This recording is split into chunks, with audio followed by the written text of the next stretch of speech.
I'm genuinely struggling to understand why this man who looks so gentle, he looks so benign and so forgiving, why language like intrinsically disordered if you're gay? Why talk about doing violence to children if you adopt them?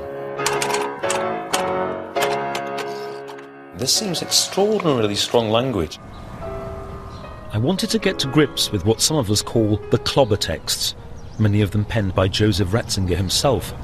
So I popped along to the West London Seminary, where the priests of tomorrow are tutored in Catholic orthodoxy.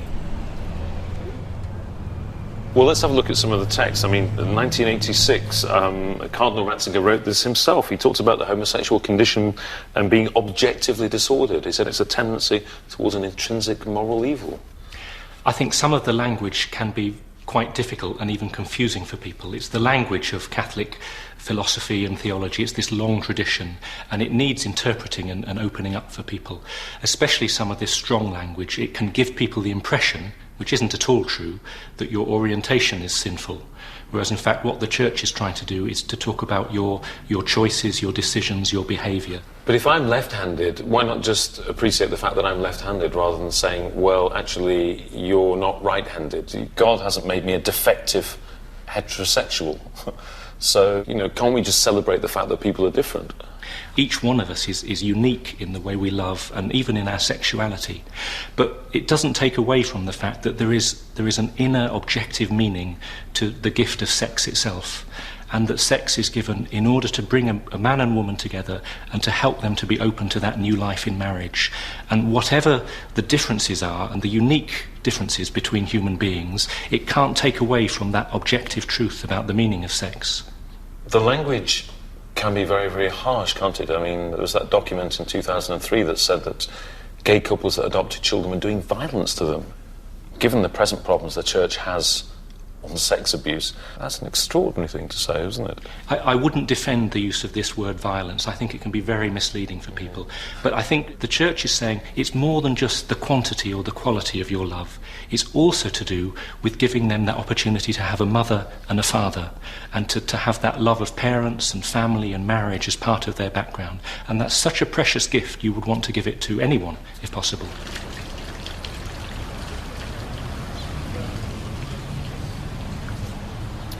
Well, Father Stephen put a gentle gloss on some pretty difficult teaching.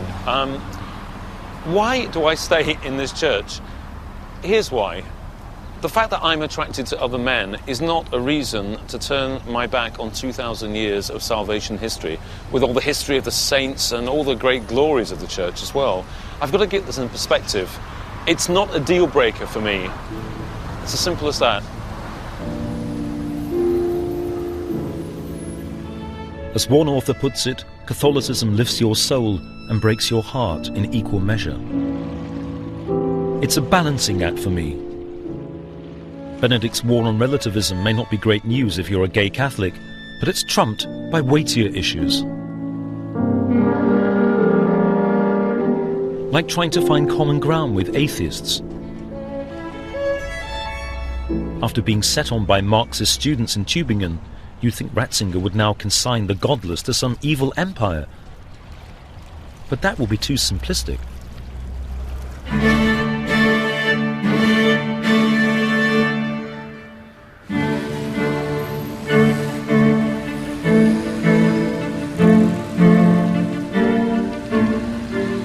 We're right in the heart of Rome here in the Italian Senate, and I've got an appointment to meet a very important man, Senator Marcello Pera. He's a co-author of this book with Pope Benedict called Without Roots. This is the work of a most unlikely double act, because Pera is an atheist politician. He can live without God, it seems, but not without Ratzinger. Pera was such a fan, he was determined for the Cardinal's views to be heard by a very suspicious and secular Italian Senate. They were reluctant because it was the first time a cardinal had been invited to give a speech in the Senate. Everybody was expecting the German pastor, the Rottweiler. And And it turned out to be that image was completely false. So, in fact, he was a bit of a pussycat, really. There was a prejudice. Yeah. Cardinal Ratzinger is not like he looks like to be. Pero was fascinated by Ratzinger's challenge to Italian legislators. How could secularists justify belief in the absolute truth of fundamental human rights without acknowledging the origins of such a notion, namely that every individual has a dignity and respect based on the fact that all are children of God? When Europe denied Christianity, we had the Nazism, fascism, communism, anti-Semitism, so dictatorship. That means that when Europe tried to avoid its own roots, and so lost the culture of rights, especially the respect to the person, human person, Europe finds itself immersed in several dictatorships. Now we have another risk, relativism. Everybody has to be secular today. You cannot run for any office if you say that I'm a believer. You have to be secular. Are we going to have another dictatorship, as the Pope calls it, the dictatorship of relativism? Probably yes. So what happened to the Rottweiler? Ratzinger appeared so determined to bridge that gap between belief and non-belief that he was prepared to dialogue with people radically different from himself. This is a conservative pope with some distinctly modernist sensibilities. Where do we go? Do we go this way or No. this way? Okay. And what's endeared him to me even more is his emerging reputation as an unlikely eco-warrior. Attention. Yeah, watch the head. Sono edifici abitati, però dal punto... Amazing. It's completely amazing. It's bigger. È più grande che 2,500 solar panels now adorn the Roman skyline. Green energy companies have been beating a path to the Vatican, hoping to engage its workers with a new fleet of electric cars and scooters. If these electric modes of transport are adopted at the Vatican, the Holy Father will certainly take consignment of the first vehicle, and he will bless it. And who knows, perhaps he will be the first person at the Vatican to climb up and take it for a spin.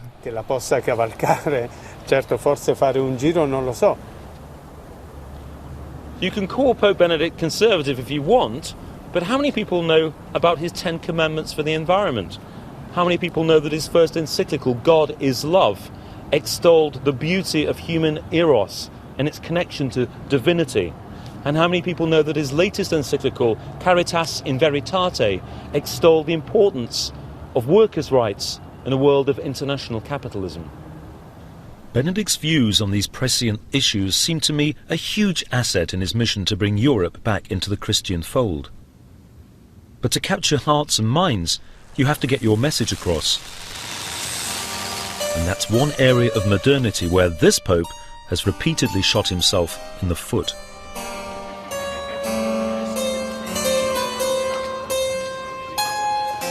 A year into his reign, a landmark address touching on the tricky topic of Islam. The Pope may have thought he was on secure ground going back to his Bavarian roots, but nothing could have been further from the truth. This is Regensburg University, and just down here is the Audimax Lecture Hall, the scene of Pope Benedict's first major gaffe.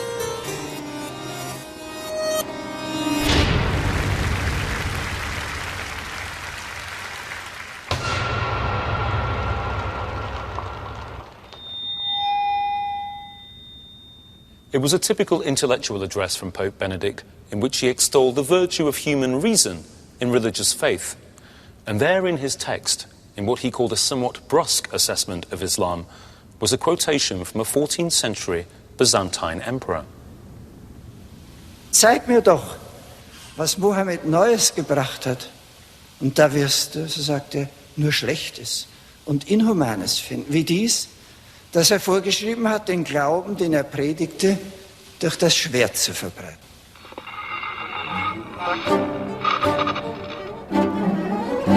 large parts of the Islamic world erupted in anger.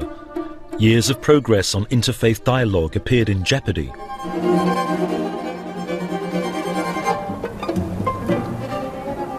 Two days after the speech came a message from the Vatican.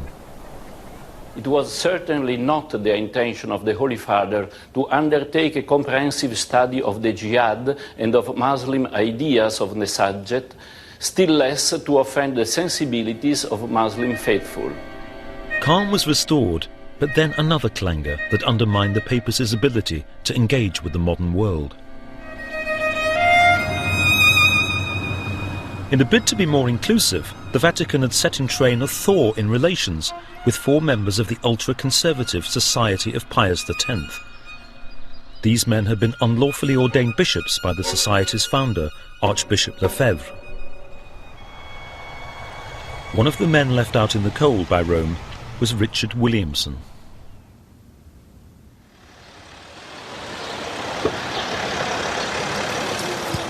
In January of last year, Swedish television broadcast an interview with Richard Williamson, which was recorded at the Lefebvre Seminary just outside Regensburg, and it contained some extraordinary references to the Holocaust. The historical evidence is hugely against 6 million Jews having been deliberately gassed in gas chambers as a deliberate policy of Adolf Hitler. Incredibly, just 4 days later, the Vatican made public the lifting of a 21-year-old excommunication order which had been served on Williamson and his fellow bishops. Was the Pope endorsing the view of Holocaust deniers? It was another PR fiasco. The Pope went to the extraordinary length of writing to all the world's bishops to try and calm these troubled waters. And this is the text of the letter that he sent to them all, saying that he was completely unaware of Bishop Williamson's views. He says, "I've been told that consulting the information available on the internet would have made it possible to perceive the problem early on.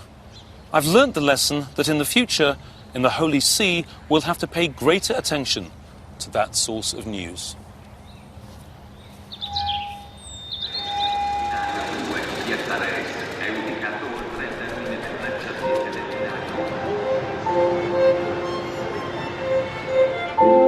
It's a real conundrum. How can the leader of our church, a man so blessed with intellectual sharpness, have got into such a series of scrapes? I'm on my way to see Robert Mickens. He's what's called a Vaticanologist. Robert has studied the affairs of the Holy See for more than, I guess, 15 years. He's correspondent for The Tablet. That's been specialising in Catholic affairs since 1840. Good to see. How was the papal visit to Malta? Great. Come on in. Great. Cheers. Chin chin. I think the Pope just believes that all he has to do is just speak and tell the truth, and the beauty of the truth will automatically be there for all to see. That's right. Be there for all to see, and so I don't think that he really relies on any kind of savvy media operation or PR firm to spruce up his image. Pope Benedict's predecessor had relied on a very savvy operator, Joaquin Navarro Valls, one of John Paul II's most trusted advisors. But just shortly before the Regensburg lecture, he bowed out after 22 years in the post. Do you think the Regensburg fiasco actually would have happened under Pope Benedict's predecessor? Probably not, because the speech would have been vetted by Navarro Valls, or Navarro Valls most likely would have voiced concern if he had seen something that popped off the page. The unenviable task